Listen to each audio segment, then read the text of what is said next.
بسم اللہ الرحمن الرحیم۔ السلام علیکم کلاس۔ آج ہم آخرت کے موضوع پر تفصیلی سوالوں کے جواب دیتے ہیں۔ قرآن و حدیث کی روشنی میں آخرت کی اہمیت واضح کریں۔ معاف کیجیے گا۔ قرآن و حدیث کی روشنی میں آخرت پر ایمان لائے بغیر کوئی شخص مسلمان نہیں ہو سکتا۔ قرآن مجید میں ایمان لانے والوں کے بارے میں ارشاد ہے وَبِالْآخِرَةِ هُمْ يُوقِنُونَ، اور آخرت پر یقین رکھتے ہیں۔ آخرت پر، اور کون آخرت پر یقین رکھتے ہیں؟ مسلمان، مومن۔ مومن کس کو کہا گیا ہے؟ مسلمانوں کو کہا گیا ہے جو پرہیزگار ہوتے ہیں اور اچھے اعمال کرتے ہیں، ان کو ہم مومن ان کو اللہ تعالیٰ نے مومن کہا ہے۔ اور اگر ان کے اچھے اعمال ہوں گے تو آخرت میں ان کی بہت اعلیٰ مقام پر ان کو فائز کیا جائے گا اور جنت میں داخل کر دیا جائے گا۔ اس لیے اللہ تعالیٰ نے کہا ہے کہ وہ آخرت پر ایمان رکھتے ہیں اور ان میں ہر اچھے عمل کرنے کی اہلیت پیدا ہوتی ہے اور دوسروں کو بھی اچھے عمل کرنے کا درس دیتے ہیں اور اس کی تبلیغ کرتے ہیں۔ اچھا، پھر آپ حضور نبی اکرم صلی اللہ علیہ وسلم نے فرمایا کہ دنیا میں اس طرح زندگی بسر کرو جس طرح اجنبی یا مسافر دنیا کو اپنا ٹھکانہ نہیں بنا لینا چاہیے۔ بچوں، یہاں پر ہم نے زندگی اس طرح بسر کرنی ہے کہ ہم نے یہ زندگی گزار کر جتنی بھی اللہ تعالیٰ نے ہمیں دی ہے ہمیں گزار کر جانا ہے، ایک نہ ایک دن جانا ہے، اور ہم اس دنیا میں اجنبی ہیں اور اجنبی کی حیثیت سے ہمیں اس دنیا میں زندگی گزارنی ہے۔ پھر یہ ہے کہ مسافر کی طرح مسافر کون ہوتا ہے؟ جیسے دنیا جو ہے ہمارے لیے ایک مسافر خانہ ہے اور اس میں ایک راستہ ہے۔ یہ ایک راستہ ہے کہاں تک جانے کا؟ آخرت میں جانے کا، جنت میں جانے کا یا دوزخ میں جانے کا ایک راستہ ہے، اور اس پر چل کر ہم آخرت کا سفر طے کریں گے۔ اس لیے حضور نبی اکرم صلی اللہ علیہ وسلم نے فرمایا کہ دنیا میں اس طرح زندگی بسر کرو جس طرح ایک اجنبی یا مسافر۔ عقیدہ آخرت کی انسانی زندگی پر کیا اثرات مرتب ہوتے ہیں؟ عقیدہ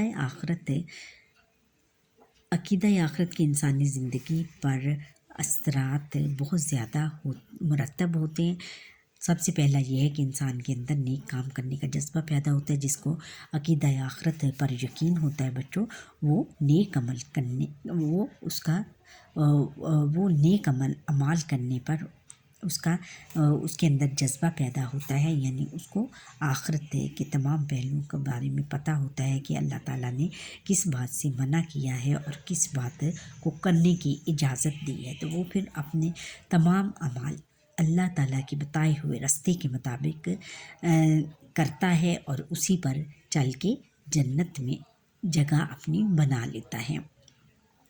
انسان جھوٹ بولنے اور دیگر برائیوں سے رک جاتا ہے۔ انسان جو ہے وہ جھوٹ بولنے، جب اس کو آخرت پر یقین ہوگا بچوں تو وہ جھوٹ بولنے سے پرہیز کرے گا اور دیگر برائیوں سے بھی رک جاتا ہے۔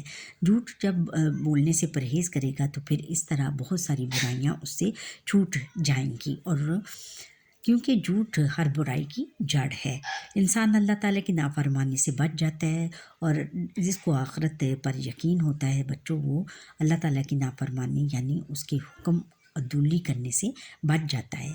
وہ نماز پڑھتا ہے، روزے رکھتا ہے، زکوٰۃ دیتا ہے، حج کرتا ہے، اور یتیموں، مسکینوں اور بیواؤں کی کفالت کرتا ہے، اور پھر ہر ضرورت مند کی مدد کرتا ہے، اچھے کام کرتا ہے، اور کیونکہ اس کو یہ ڈر ہوتا ہے کہ کسی برے کام سے اللہ تعالیٰ ناراض نہ ہو جائیں، اور وہ اس کے اچھے اعمال اور جو اس کے عمل ہوتے ہیں وہ اچھے ہو جاتے ہیں۔ عقیدہ آخرت پر یقین سے انسان میں اچھے اخلاق پیدا ہوتے ہیں، اور جب عقیدہ آخرت پر یقین ہوگا بچوں کسی بھی مسلمان کو تو وہ اس کے اندر اچھے اخلاق پیدا ہوں گے۔ وہ تمام لوگوں کے ساتھ اچھے طریقے سے بات کرے گا، حسن خلق اس میں پیدا ہو جائے گا۔ حسن خلق کس میں تھا؟ حضور نبی اکرم صلی اللہ علیہ وسلم کی ایک خاصیت تھی، اور وہ ان کی اسوہ حسنہ پر عمل پیرا ہو کر تمام لوگوں کے ساتھ خوش اخلاقی اور سے پیش آئے گا اور ان سب کے ساتھ نرم لہجے میں بات کرے گا اور تلخ کلامی سے بچا رہے گا۔ عقیدہ آخرت پر یقین سے انسان میں جواب دہی کا احساس پیدا ہوتا ہے، اور عقیدہ آخرت پر جب یقین ہوگا کسی کا تو بچوں وہ انسان وہ جواب دہی کا اس کے اندر احساس پیدا ہوگا۔ کیوں جواب دہی کا احساس؟ اس لیے کہ وہ اچھے اعمال کرے گا اور اس کے اندر یہ ڈر ہوگا کہ آخرت کے دن ایک دن اللہ تعالیٰ نے ایسا معین کیا ہوا ہے کہ جب ہم نے اس کے سامنے اس کے روبرو پیش ہونا ہے اور ہمارے اپنے ہر عمل کا ہم نے اس کے سامنے جواب دینا ہے، یعنی اس کے سامنے ہمیں جواب دہی کرنی ہے۔ اس لیے وہ اس ڈر سے اچھے اعمال کرے گا اور وہ جنت کمائے گا۔ اچھا بچوں، یہاں پر ہی ہمارے آج کے لیکچر کا وقت ختم ہوا۔ آپ مجھے لائک، سبسکرائب اور بیل آئٹن پر کلک کریں، کمنٹ کرنا نہ بھولیے گا اور میرا لیکچر پورا دیکھا کریں۔ اللہ